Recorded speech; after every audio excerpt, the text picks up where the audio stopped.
the Google Plus. These USPs that you see, communicating with users in a non-intrusive way, micro-blogging social site, and Google Plus, building circles for brands and users. And these numbers that you see, they're increasing exponentially as we go. So we group 1 are here to unravel the complex of ideologies that exist with the whole conception of social media and how these platforms actually exploit that very essence, that very fundamental, the perceived value of social media to derive profits.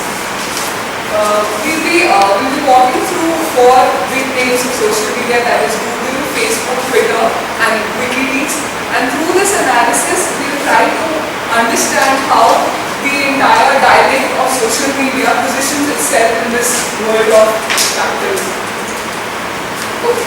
So, talking about Google, if I were to ask any of you that, what is Google? I'm sure most of the responses would fall into this left bracket saying, it's a search engine, it tells me everything, it brings the whole universe of knowledge close to my doorstep, it is very easy to use, I know the interface, etc. etc. But what it really is, the hidden truth that lies beneath Google is what we want to explore. But before I really come to that, let me give you a little brief on what Google is. So, Google basically provides companies a form of advertising wherein it employs a very close level of surveillance of users and their data. And why do companies really do it?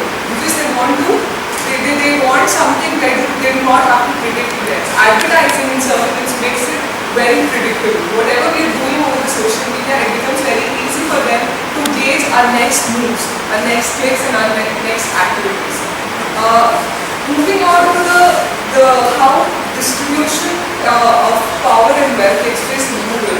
I'm not sure if you guys are aware that the top 3 honchos of Google, Larry Page, Sergey Brin, and Eric Schmidt, they have more than 90% of voting rights in the company and more than 70% of the voting rights and 90% of the common stock.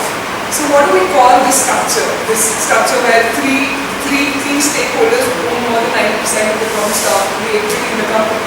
It's a simple capitalist company that wants to accumulate profit, wherein the wealth goes only for certain individuals at the cost of others, the exploitation of others. And who are these others now? These others are Google employees who at each stage are generating that surplus value by their efforts, by their time, by their working efforts. They are generating that surplus value, and that is what is making Google what it is today, the powerful brand that it is today. And in this very context, Yadav, who is a sociologist, has done very interesting research on a term called Internet Consumer Commodification. That is to explore that at one stage, Google is this meta exploiter of all the user-generated content producers. That is us, who are working with people who are generating content on the World Wide Web. And the second stage, we as consumers are actually consuming this. When we employ Google service, we are also in that process generating that surplus, generating labor, which is unpaid and which is productive. So that is about Google as an open tool. And now let's talk about Google ideologies. So there's this interesting thing about Google that you came across through the reading. They have this 20% workplay rule, wherein they give the 20% of the actual scheduled working hours of an employee that you can pursue what you want. You can do any of the projects, any self-defined projects they call it, and use that time to pursue your passion. The contradiction here, or the very nuanced conflict here, is that at one end you're saying, okay, go do what you want, do what you like. But at the very second stage, the expectation out of that outcome of work is actually a product or a service that will be owned, operate, and monetized by Google.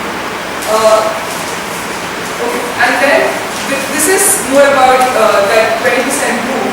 And then there's also the vision of Google that has been very appropriately coined in a term called biopolitical exploitation. So Google aims of creating a world that is knowable, predictable, and controllable. It aims of creating a human brain that is wired, where you know everything. It aims of creating a world where all human thoughts can be converted into commodities and sold to different advertisers. So that is how, that is why I said called biopolitical exploitation. Finally, when we move on to another phenomena called internet solutionism. Now, we as individuals today, we know that for everything that we need information on, it's just a click away, just a mouse click away. So what is Google trying to do in this process? So if society were a machine as such, then internet is its only functional facilitator for it to work, for it to progress. That is how it is converting that internet as a solution to problems into a fetish where we cannot live without it. And then finally, there is another angle, that is privacy. So the Google privacy and terms of use, if I had to describe it in a nutshell, it is just the means of economic surveillance of users. Your data, each and everything, your name, location, your key addresses, your interests, likes, dislikes, everything is being filtered through and it's being fed to the advertisers who are actually financing Google. So in a way, the thing that we really need to realize here, it is undermining what we really call a liberal democracy's intrinsic privacy values. That is what we have to ponder about. And in fact, there's this instance in the case that says that when EU released its sensitive data protection policy, Google actually changed the terms of use. That is in 2012. It changed its terms of use. It unified its privacy policies. It integrated it hired DoubleClick and acquired DoubleClick and Google. It integrated their policies also with their own. And it just simply reworded it to saying something like, we give you relevant targeted search through your, relevant targeted ads through your searches, keywords.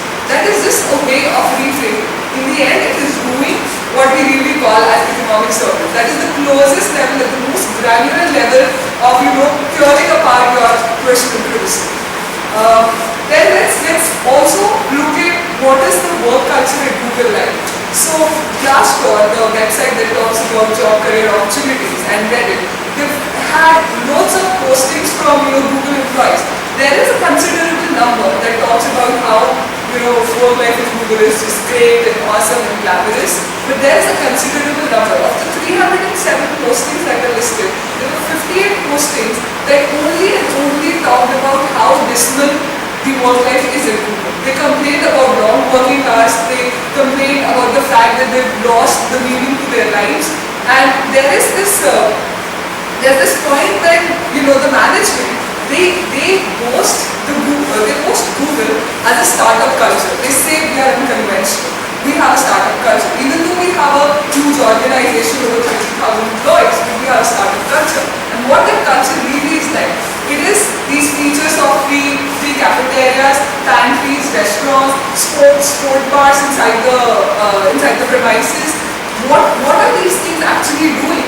It is making that employees stay there longer and work.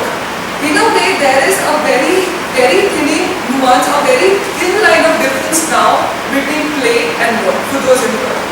It has been rightly pointed out in the reading somewhere that for those employees, there is no life. Google becomes life.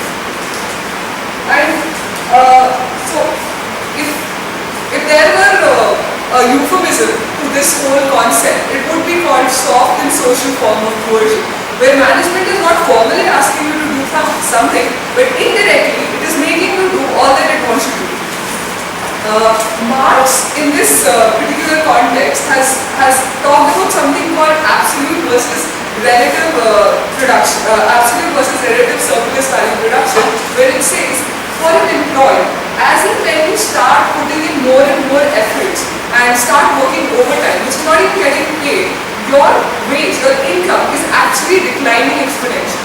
Why is that? Because when you're working, you're putting in overtime, you're also generating that surplus value, based on which the company is getting that profit, which eventually is not even going to trickle down to you yourself. That is why this whole concept of whether Google really being whether we are in a position to comment that in Google does that God or Satan coexist? Because at one place they are saying Google is this platform, it is giving us the most advanced technological platform where we have these free tools, it is fostering communication through Google Plus, YouTube, Google Docs, etc. And then there is another place where it is a profit-oriented advertising finance and money-making machine, which is actually churning profit at the cost of others.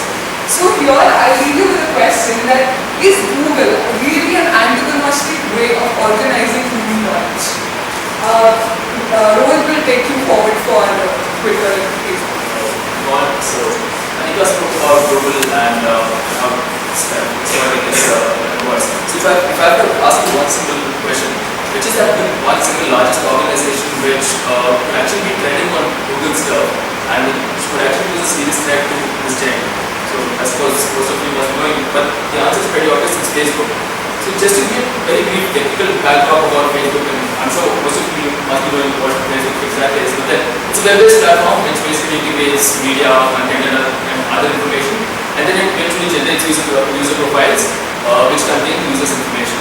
Right. So the way I'm proceeding the case and presenting the entire thing while drawing lines between form and content is that I'll be talking about Facebook's financial progress, then I'll be talking about this entire furor about privacy, what is it that privacy entails in the first place, what is criticism associated with privacy, and then I'll be critiquing Facebook's privacy policy as a dominant form of privacy fetishism. So let's just talk about Facebook's financial progress. So Facebook went public sometime in early February in 2011, I suppose. So what's staggering about its revenues is that 90% of its revenues in the year 2009 was solely out of advertisements. It was around 95% in 2010, it was around 85% in 2011 and 84% in 2012. So what this basically tells us about Facebook is that with the loss of advertisers, it's actually losing revenue. So although Mark Zuckerberg says that Facebook is a novel idea which aims to bring the world together, ultimately if you look at it, it's an advertisement-based capital accumulation model.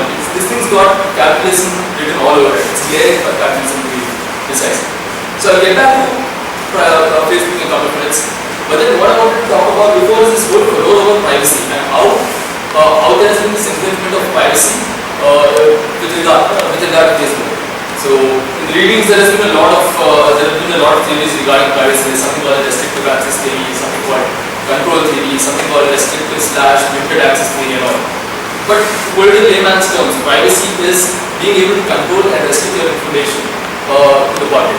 So all these theories have one single normative value. They're saying how do you regulate this entire information that is available in the public forum? How do you protect this data? So, data protection is, I think, it's one of the most important things in this era. So, also there has been some kind of criticism with privacy as well. So, on one hand, we're saying that privacy of information is very important, but on the other hand, if you look at countries like, say, Monaco or Austria or Switzerland, so their banks operate on the principle of anonymity when it comes to financial privacy. So, but what does it support? At the end of the day, it supports activities like tax evasion. Suppose activities like black money, money laundering, and most importantly, there's this widening gap between the rich and poor, which becomes kind of opaque because of this kind of privacy. So to sum things up regarding privacy, public surveillance of the income of the rich is very important to kind of bridge the gap between the poor and the wealthy in a capitalistic society. But at the same time, if you have to talk about the socialist private concept, it's the exact reverse. To prevent corporates from dominating over all these exploited or dominated groups, there has to be some kind of check. So how is Facebook exploiting its consumers is the entire question. Let's talk about Facebook's ideology. I'll give a simple example of it. So way back in 2010, I suppose, there was this incident. Okay? So there was this post on FB which was about this place called Auschwitz. So 50 years ago in Auschwitz, 1,500 Jews were executed in gas chambers, and this was posted on Facebook. So as would be expected from any kind of controversial post on FB, it received hundreds of likes. But what is it imply? Does it imply that all those guys who liked it are neo-Nazis or they're the ones who actually like the act? No. If anything, they actually condemn the act. But then the thing is, they all like this thing. So the million-dollar question is why? Why doesn't Facebook have a dislike button there? So the question is that it's asking, does dislike sell? if you have a dislike button, and tomorrow there are people who are actually disliking companies, that would mean you're actually losing out revenue. Advertisers would want the companies to be disliked, right? So in 2010, when Zuckerberg was asked if there should be a dislike button, he was saying yes, this is the pipeline. I mean, it's been 4 years since then, and we still have totally nothing to do with a dislike button. So what I'm trying to say is that when Zuckerberg says, simply put, it's more profitable for Facebook to not have a dislike button. They want to appease the advertisers, and that they're only going to get it through. Liking something like the ostrich model or something. So next time Zuckerberg says he wants to make the world a better place by helping people share more, which is the form. But then the real question you should be asking him is that, boss, you want to make the world a better place for whom? Is it the people, or is it the advertisers who at the end of the day are filling your cash coffers in the bank? So now that we have something to do with Facebook, there's one more form of social media which kind of brings me, which is Twitter. So Twitter, as you all know, is a microblogs site where you have a limited set of characters, and then you start posting things on a daily basis. So the furor over Twitter is that basically Twitter is viewed as a public sphere. It sounds like a very roguish kind of word, but then what do you mean when you say something like a public sphere? Public sphere means everything that is open in the public as opposed to closed and exclusive affairs. So there are certain dimensions to public sphere. So basically it means that the public, it forms the public opinion of everything that is there in the relevance of a public sphere, and all the people know about it, and then there is freedom of expression, there's freedom of speech, and there's freedom of content. So I think this can only be exemplified by giving a few examples. So I want to talk about Arab's period. So let me narrow it down to the Tunisian revolution. So there were around 170,000 tweets which happened prior to this Tunisian revolution, and people were actually thinking that this was the cause for the Tunisian revolution. So when they analyzed the tweets and analyzed, it was found that majority of these tweets were from political activists and journalists. So I think it wouldn't be wise to generalize by saying that because of these tweets, because of this revolution on Twitter, the entire Tunisian revolution took place. Because if you look at facts, only 0.00158% of the Tunisian population was actually using Twitter at that time. So I mean, it's atrocious to say that because there has been some kind of revolution on Twitter, it's led to an entire furor over the Tunisian revolution. Same can be exemplified even through say the Egyptian revolution or Julian Assange's case of WikiLeaks. So Egyptian revolution, as you all know, was something which happened, and then Muslim Mubarak was president subsequently resigned. And Julian Assange's case was that he was arrested for basically leaking certain confidential cables. So the thing here is that when their tweets were analyzed, as expected, there were like hundreds of tweets prior to the Egyptian revolution and prior to Julian Assange's indictment. But when you look at it, what you see is that 50% of these are retweets. There are people not commenting on these tweets. Only 10% of the people had commented when it came to the Egyptian revolution, and around 12% in the case of Julian Assange's case. So this might seem trivial, but what I'm trying to get here is that when we talk about communication, we're talking about political communication, two-way communication. There's one person saying something, and then you say something back to them in order to have a meaningful symbolic interaction. Right? It's not just that someone tweets and then you retweet and that's over. You can't call it a political Twitter conversation as such. So in a sense, basically what I'm trying to say is that this Twitter revolution is just a sensation. It's just a sensation. There's nothing more than Twitter sensation. There's nothing more than Twitter revolution. All these examples I've given you were not as a result of something which happened on Twitter, but basically because of more practical reasons. Which happened not in a virtual domain but in a more pragmatic society. So in conclusion, all I want to say is that when you talk about politicians and all say that the riots in the UK or the riots in say Egypt or whatever were as a direct result of whatever happened on Twitter, it's just atrocious because at the end of the day it's all cyber utopianism or what they call that is the thing. I think that's what I think, cyber utopianism. And I think, I'd just like to conclude by saying that these days the internet is so the internet is seen as having bad consequences for the entire society as well. And Twitter is supposed to be taking the world by storm, but I don't think that's the case. That's kind of line we try to cover between format and content. Consists new public space, what the popular version is, but at the end of the day, it's not the cause of any kind of approach or any kind of revolutions. So I think Amit will be talking about the example. So we kind of covered most of the point about the meetings as well. So I will try to be very brief and try to my whole answer. I'll just give you a brief idea about Wikileaks. What they do is it's a public platform. Actually, you will have some content with you which you have obtained legally or in any manner possible that exposes the government or any government organization. You can actually upload those documents in the public domain and people can see it, and there will be some kind of revolution. That's what they thought that will happen.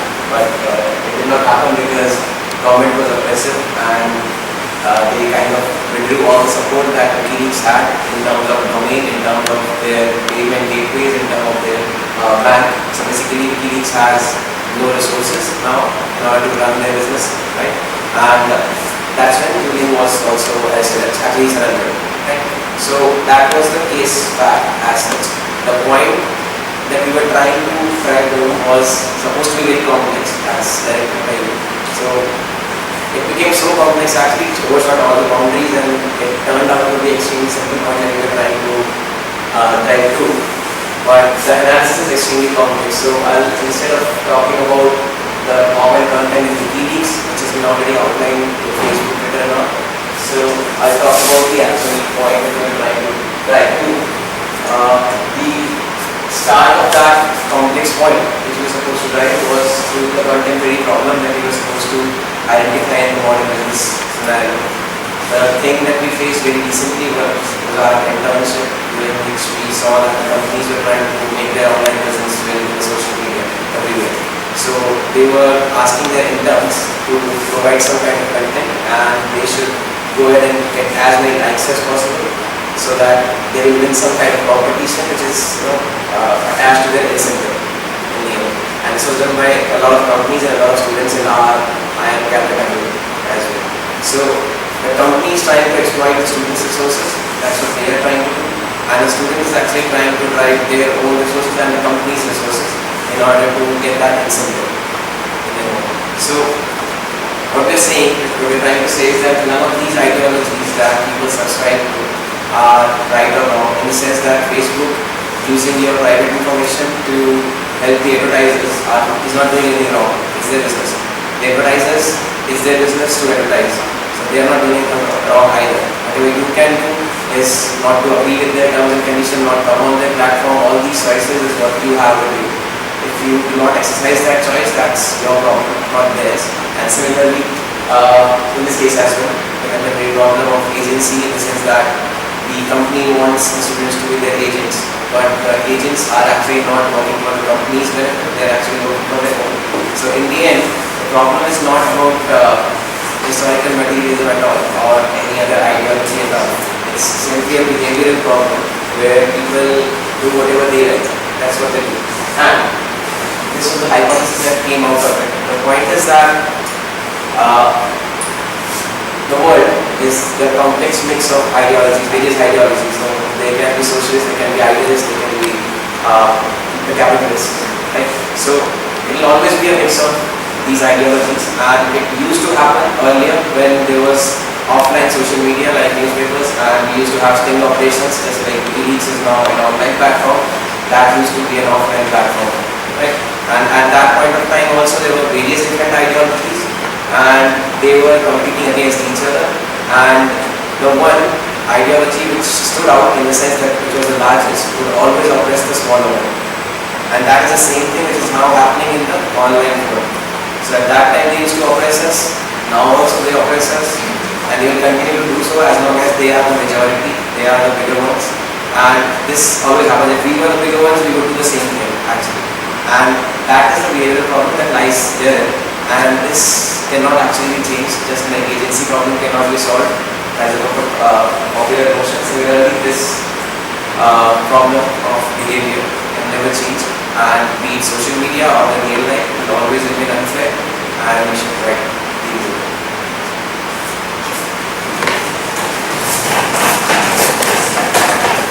Yeah, final